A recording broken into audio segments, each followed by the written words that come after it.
The NaviPro IT Break, 15 entertaining minutes with our experts on hot topics. They're designed to help you keep up to date on the latest IT trends.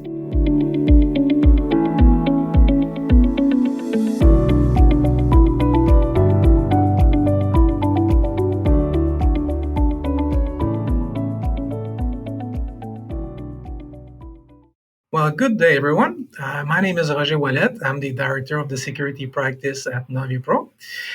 Today, we're talking with Sule Tatar from Artic Wolf. Artic Wolf was a major sponsor in our event, cybersecurity event in October. Today we're going to talk about ROI, and the cybersecurity is a very interesting subject, but it's something that everybody's facing, trying to be, instead of being reactive, is being proactive, but budget is always tight, resource or scarce. So, Sule, I guess you can help us on this thing. Yeah, thank you, Roger. I really appreciate being here, and thank you so much inviting me to this podcast. So, what I'm gonna do is, before we jump into the return on investment on proactive cybersecurity, what I would like to do is I would like to have a really good understanding on the what is proactive cybersecurity versus reactive cybersecurity. So I would like to start from that, and then we can do a deep dive on the how to invest, what to invest, and all other details. So best way to explain proactive versus reactive cybersecurity is that the simple concept of left and right of boom. So approach is basically conflicts from the offensive versus defensive perspective. So left and right of boom is military term, and right of boom is the immediate response to an attack. So at its core, boom or bang is basically an unwanted, event or bad event for defense. And in our case, in the cybersecurity, it will be a ransomware or data breach. So what we do is we would detect, investigate, and then respond. So many organizations find themselves most of the time in a constant state of responding to those challenges. And then if you look at the left of boom is a set of events that occur in the time before the boom is actually happening. So that's called left of boom, because it's when you look at, when you put the timeline, boom is the actual moment, and then right boom is right after it, and then left boom will be the right before all the events that you can do from the offensive perspective. So left of boom is basically require tons of threat intelligence, risk management, prevention, exactly the way we do in the proactive cybersecurity. So since we have a really good understanding on the what is proactive cybersecurity versus reactive cybersecurity, I would like to do a little bit more deep dive on what are the biggest key components of the proactive cybersecurity versus reactive cybersecurity. If it's okay with you, Roger. All good? Well, no, definitely. Let's go. Yeah. Perfect. So on the proactive side, what we have is we should have, in my opinion, we should have 4 key components. So what are those? So the first one is strong defense, cyber hygiene, penetration testing, and vulnerability management. If you have those, 4 key components in your pocket, you would be in a really good shape. I would like to clarify one thing before, we move any further. I am not saying that if you have all these 4 components, you're not going to get in trouble. You're not going to get, any sort of like data breaches or anything like that. So what I'm saying is it would decrease the likelihood of happening. So we need to understand that. So, and we can give another example. Like I would consider proactive cybersecurity like doing your homework before exam. So you might, when you go to exam, you might still face some consequences or some questions that you might not answer. But if you do your homework, you're going to get a good grade. So we want to get a good grade. You definitely do. So on the proactive cybersecurity side, like I said, we need to focus on the strong defense, positioning.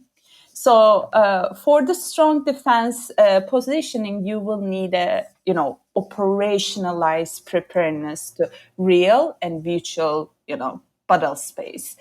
And you need to able to measure the detection and obtain the information before cyber attack happens. So basically, you would just actively prevent the bridges with this, strong defense, strong operationalized approach.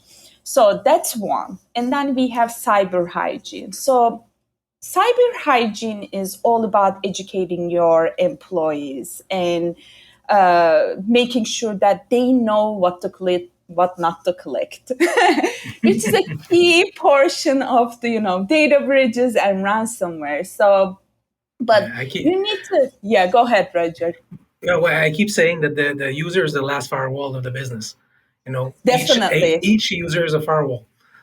Yeah, definitely. Perfect example. So I think IT and security people need to understand that cyber hygiene cannot be only compliance driven, and because of the compliance, you would just do once or twice a year, to make sure that you have that, checkbox. Mm-hmm. So it should be beyond that. So according to Verizon Data Bridge 2021, they mentioned that, if I remember correctly, it was either 85 or 90% of data breaches results from an employee action. So that means that if, almost all of them could have been prevented if they had a really good cyber hygiene.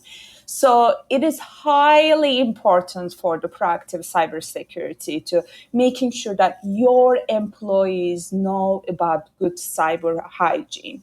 So, And one of the things that I would also like to add is that, at a certain point, people used to say the user were dangerous. They didn't know what they're doing. They're actually, it's not their fault. We put so much security around the business, so much elements to protect everything.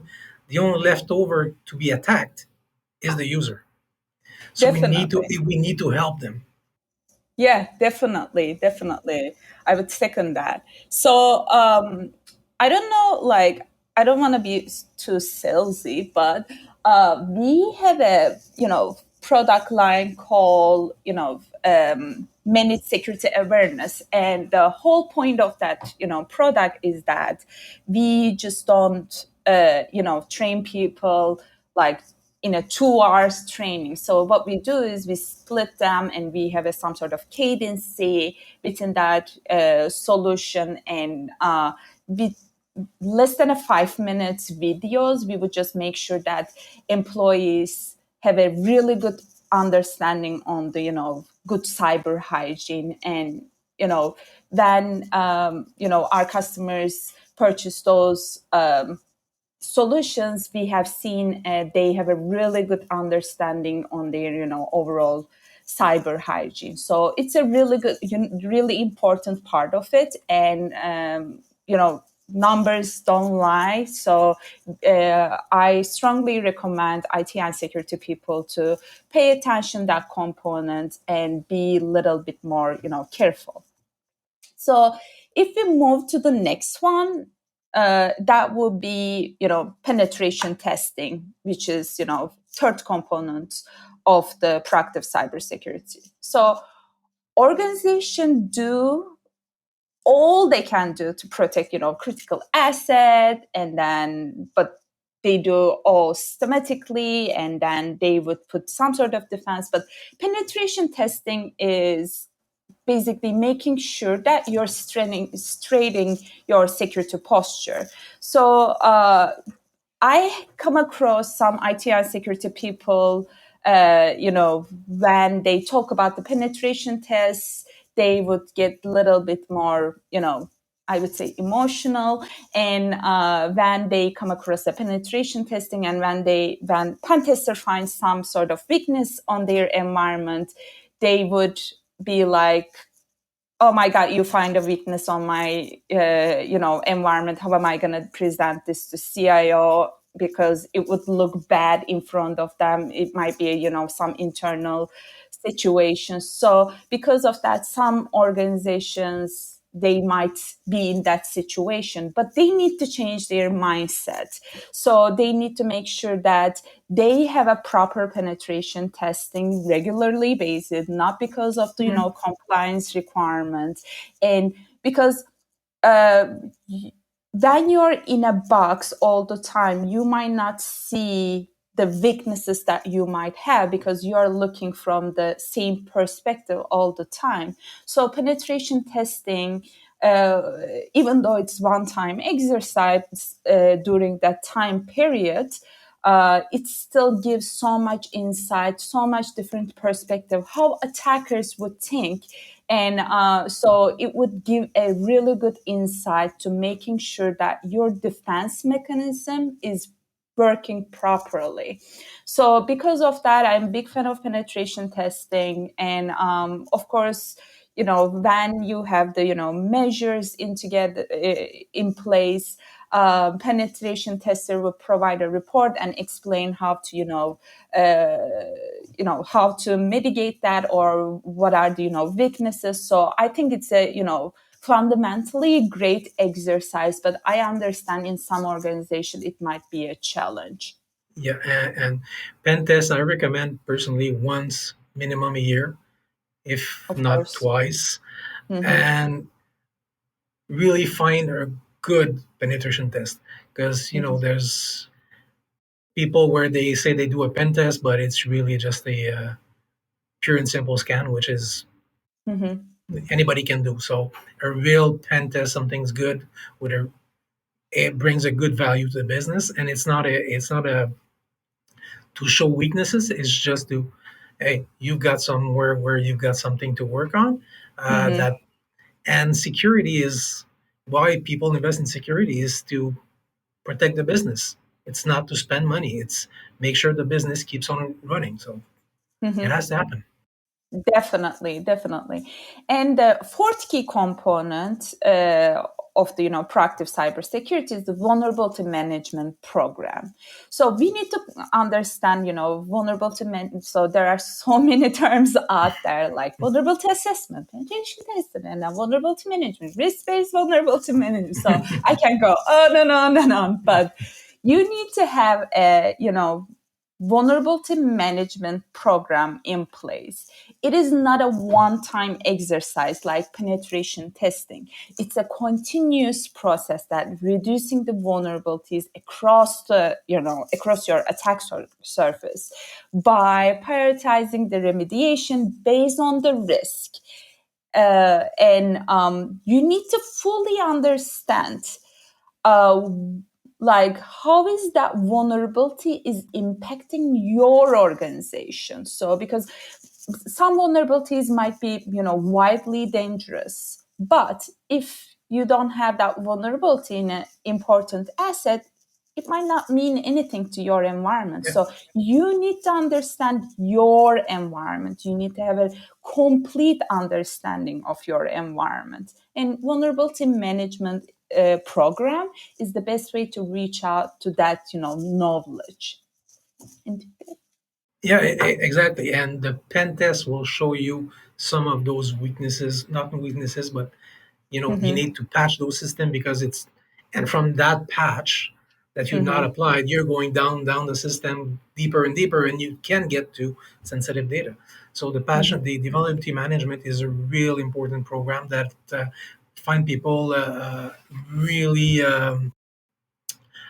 you find people that are mm-hmm, finding this topic boring, mm-hmm. Yeah, but it's definitely. but it's one of the most important thing you can have.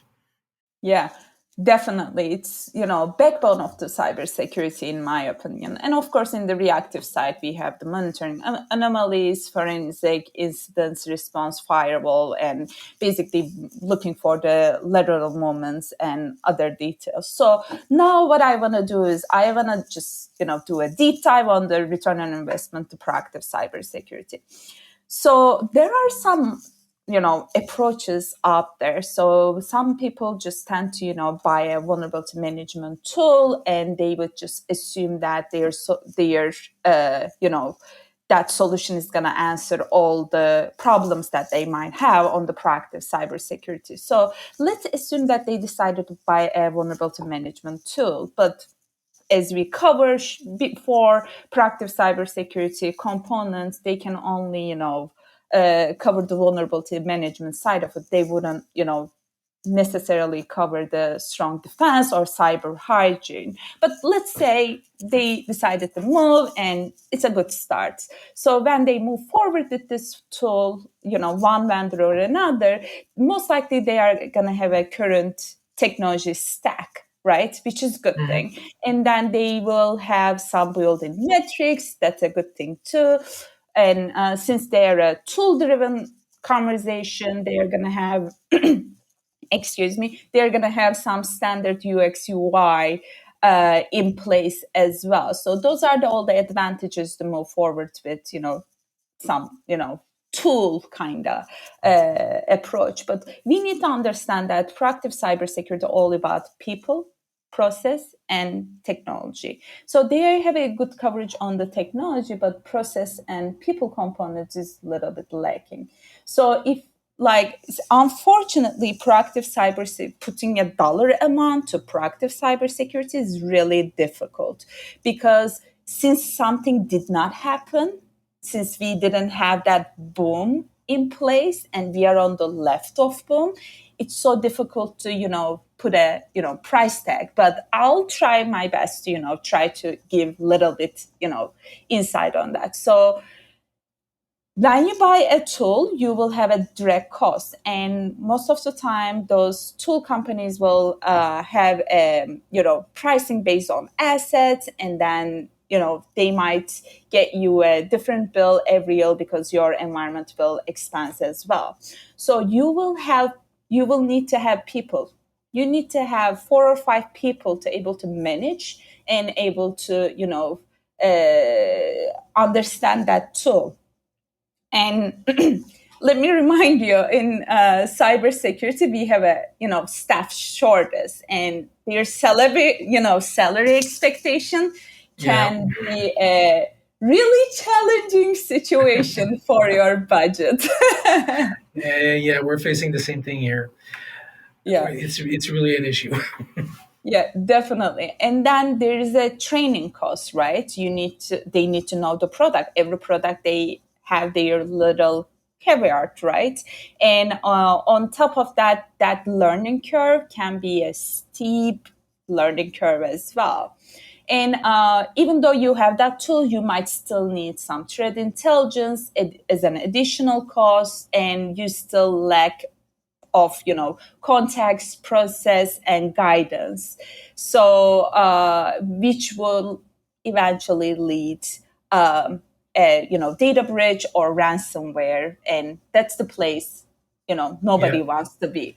So so the solution to this complex situation might be the Artic Vault Managed Risk solution. So what we do is we have a unique affected managed solution where we would manage your risk with the concierge security team, which will enable you to gain a holistic approach to your digital risk.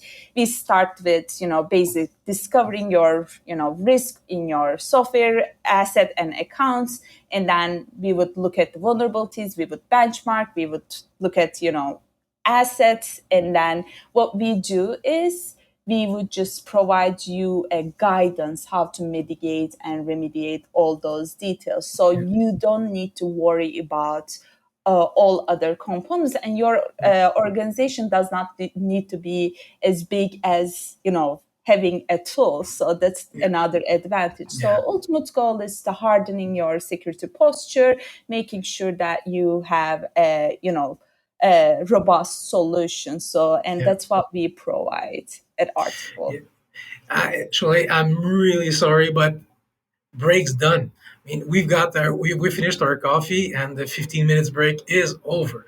But but I mean, on the ROI, I mean, yes, it's easy to understand all the investments required to protect ourselves from the right side, where it's really a pain. We can help customers in investing in the right place and doing a really cost-effective solutions, and the risk impact versus the investment is something we can calculate. Fantastic. Thank you, Roger, for having me here, and looking forward to have another coffee break. Thank you very much, and talk to you soon. Have a good one. Bye. Bye.